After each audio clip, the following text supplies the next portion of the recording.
Assalamualaikum warahmatullahi wabarakatuh. Nama saya Surat Dawiyah binti Zaini daripada kelas Bahasa Melayu 1, PPI SMP Ambilan Ogos 2025. Jadi, pada hari ini saya akan temu bual seorang cikgu Bahasa Melayu daripada sekolah menengah. Boleh cikgu perkenalkan diri dulu? Assalamualaikum warahmatullahi wabarakatuh. Saya Suri Alia binti Zaini, seorang guru yang mengajar di SMK Datuk Menteri yang mengajar bahasa Melayu bagi menengah atas dan juga menengah rendah. Baik cikgu. Jadi pada hari ini kita akan membincangkan sedikit berkaitan isu literasi bahasa. Jadi saya nak tahulah pandangan cikgu. Uh, Pada pandangan cikgu, apakah isu literasi bahasa yang semakin ketara dalam kalangan masyarakat pada hari ini? Okey, untuk isu literasi bahasa yang semakin ketara ialah kelemahan dalam kemahiran membaca, menulis dan juga memahami teks dengan baik.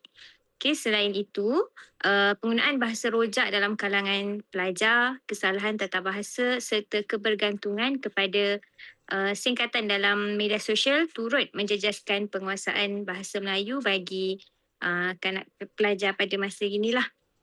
Baik, Okey. jadi pendapat cikgu, golongan manakah yang paling terkesan dengan masalah literasi ini dan mengapa? Okey, golongan yang paling terkesan dengan masalah literasi ini adalah daripada golongan pelajar dan juga remaja lah. Hal ini kerana mereka dalam fasa pembelajaran dan kurang pendedahan kepada bahan bacaan yang berkualiti lah. Serta mereka ini mudah terpengaruh dengan teknologi yang menyebabkan mereka ni kurang mahir dalam penggunaan bahasa yang betul. Okay, jadi bagaimanakah kengkangan seperti kekurangan bahan bacaan ataupun kemudahan memberi kesan kepada literasi ini sendiri? Kekurangan bahan bacaan dan kemudahan seperti perpustakaan menyebabkan peluang untuk membaca menjadi terhad. Okay, hal ini akan menyebabkan minat membaca dalam kalangan pelajar akan berkurangan dan menghalang perkembangan kemahiran bahasa seseorang itulah. Baik. Seterusnya, sejauh mana faktor keluarga dan persekitaran ni mampu mempengaruhi tahap literasi seseorang? Faktor keluarga. Okey, yang pertamanya adalah faktor keluarga dan persekitarannya. Dia sangat mempengaruhi literasi di kalangan pelajar lah.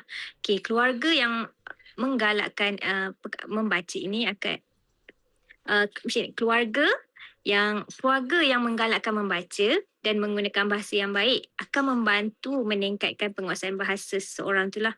Okey, persekitaran yang positif pula mendorong minat pelajar untuk belajar dan menggunakan bahasa yang baik. Jadi, apakah langkah-langkah yang boleh diambil untuk meningkatkan tahap literasi dalam kalangan-kalangan pelajar? Antara langkah yang boleh diambil, termasuklah memperbanyakkan bahan bacaan yang berkualiti, mengadakan program galakan membaca yang biasanya diadakan oleh sekolah-sekolah, menggunakan teknologi secara bijak, serta peranan guru tu sendiri dan ibu bapa dalam membimbing pelajar, membaca, mengira dan sebagainya. Okey, baik. Jadi, untuk soalan terakhir ni, apakah kesan jangka panjang jika isu literasi ini tidak ditangani?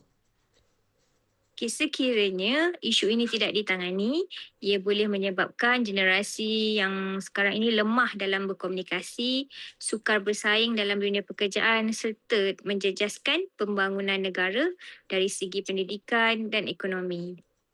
Okey, baik cikgu.